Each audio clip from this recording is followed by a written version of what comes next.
La mer autour du temple d'Assurian était couverte de navires de guerre, dont les voiles arboraient le dragon de Loterne. Les équipages attaquaient les murs avec tous les sortilèges et toutes les machines de guerre à leur disposition.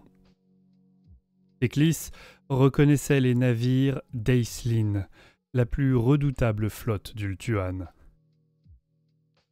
Même depuis le cœur du temple, Théclis perçut des craquements sinistres tandis que la volée suivante s'abattait sur les murs. Un grondement pas si lointain lui indiquait qu'une nouvelle section des remparts s'était effondrée dans la mer. Quelques instants plus tard, des pas rapides sur la pierre signalaient que la garde phénix se précipitait pour défendre la brèche.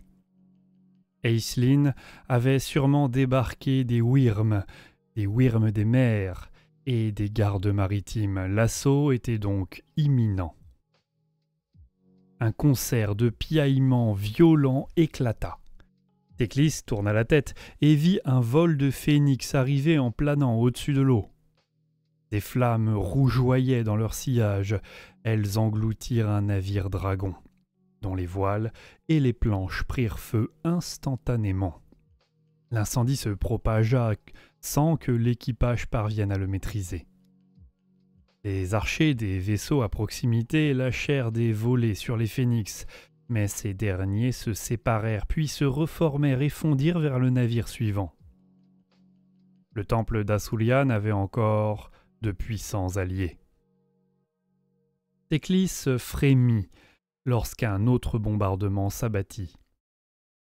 La folie s'était emparée d'Ultuan à une rapidité effrayante. Désormais, son seul espoir résidait dans son ennemi juré, à condition qu'il vive suffisamment longtemps.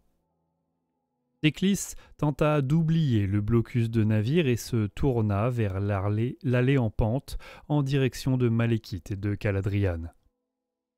Depuis la bataille de l'île Blafarde, Théclis s'était appliqué à soigner les blessures de Malekith. Toutefois, le poison de Shadowblade et la magie de Croc du Soleil étaient une redoutable combinaison.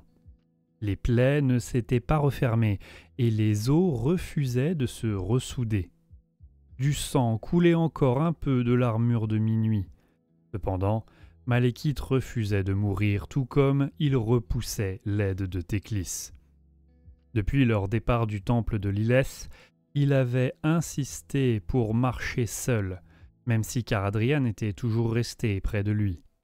Désormais, il boitait le long de la pente qui menait au sanctuaire. Chacun de ses pas laissait une trace de sang sur les dalles polies. « Voilà une situation glorieuse !» déclara Malekith d'un ton ironique. La pente trembla et il vacilla.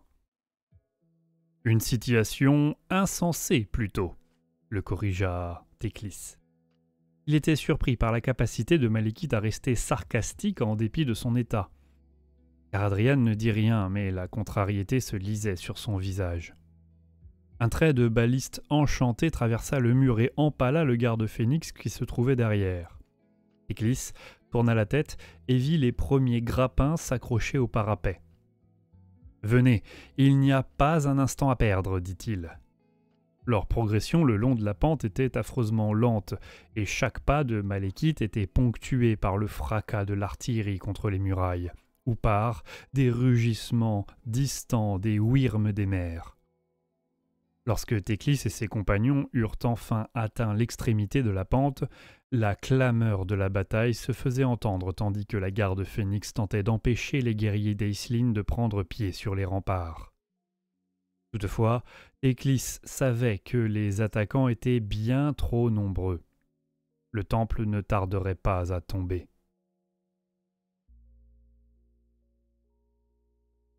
« Il semble que votre plan soit sur le point d'échouer, mage, » se moqua Malekith alors qu'ils passaient les grandes portes du sanctuaire.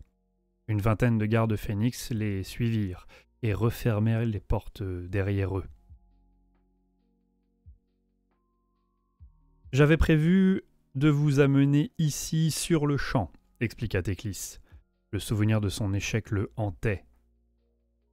Mais je n'ai pas réussi à vaincre votre orgueil démesuré. Qui sait combien d'elfes sont morts inutilement à cause de lui? Il inspira profondément. Maintenant, il ne vous reste plus qu'à espérer que vous serez suffisamment fort en dépit de vos blessures. Mon frère est devenu l'incarnation de Cain. Vous connaissez la légende, seul Asurian, ou du moins son élu, peut vaincre Cain. La flamme m'a déjà rejeté. Pourquoi serait-ce différent aujourd'hui? Demanda Malekith. Elle ne vous a pas rejeté. Vous n'avez pas été assez fort. Asurian a toujours désiré que vous succédiez à votre père. À votre avis, pourquoi tous les rois phénix ont bénéficié de la protection des plus grands mages pour passer à travers les flammes? Et malgré cela, ils sont tous devenus fous d'une façon ou d'une autre, pas seulement Aéthys ou Moravel. Même les rois phénix révérés ont fini dévorés par l'ambition ou par le remords d'avoir usurpé le trône. Quelle preuve avez-vous? Théclis ne pouvait pas le blâmer pour ses doutes. Lui-même avait mis des mois pour se rendre à l'évidence. C'est ce que Finubar m'a dit. C'est pour cela qu'il a refusé de se battre au moment où son peuple avait le plus besoin de lui. Il était bon, mais les remords le rongeaient et l'empêchaient régulièrement de mener les Azur à la guerre. Car il avait conscience d'être l'héritage d'une tradition hypocrite. Il a accueilli la mort avec soulagement. Un nouveau son se mêla au vacarme de la bataille, les rugissements de dragons. Théclis esquissa un sourire car toute aide était bonne à prendre en ces heures sombres. « Imric arrive, déclara-t-il. Vous pouvez lui en être reconnaissant, même si je doute qu'il accepterait des remerciements.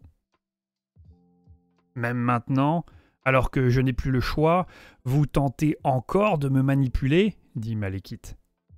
Il semblait qu'il n'avait pas entendu de rugissement de dragon ou les paroles de Théclis.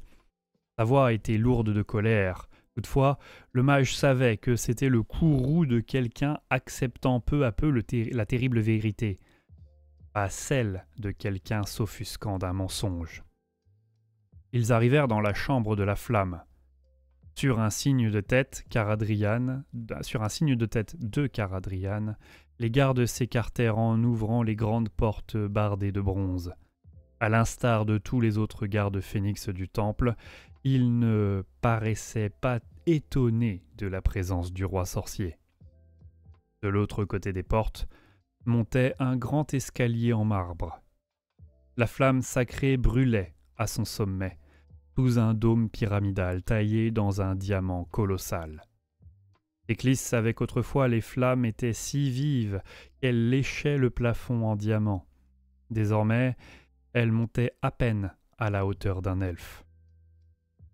« Pourquoi pensez-vous qu'Imric se bat pour vous ?» demanda Théclis, alors que les portes se refermaient derrière eux. « Pourquoi la garde Phénix vous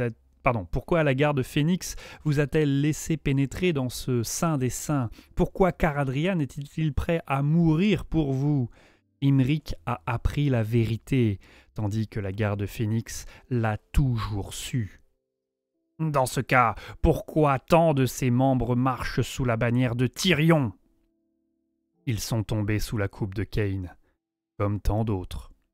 Ils savaient qu'en rejoignant Tyrion, ils partageraient sa folie. Cependant, ils étaient conscients qu'il s'agissait de leur destin. C'est pourquoi ils l'ont accepté. Cette excuse est pathétique. Ils se sont sacrifiés, honorablement. Rejoindre la garde Phénix, c'est être hanté chaque jour en sachant qu'on finira par échouer. Et ce, quel que soit le dévouement dont on fera preuve. Théclis ferma brièvement les yeux. Je n'aurais pas pu suivre une telle voie. J'ai besoin d'espérer, alors que la garde Phénix ne connaît qu'une seule et terrible certitude.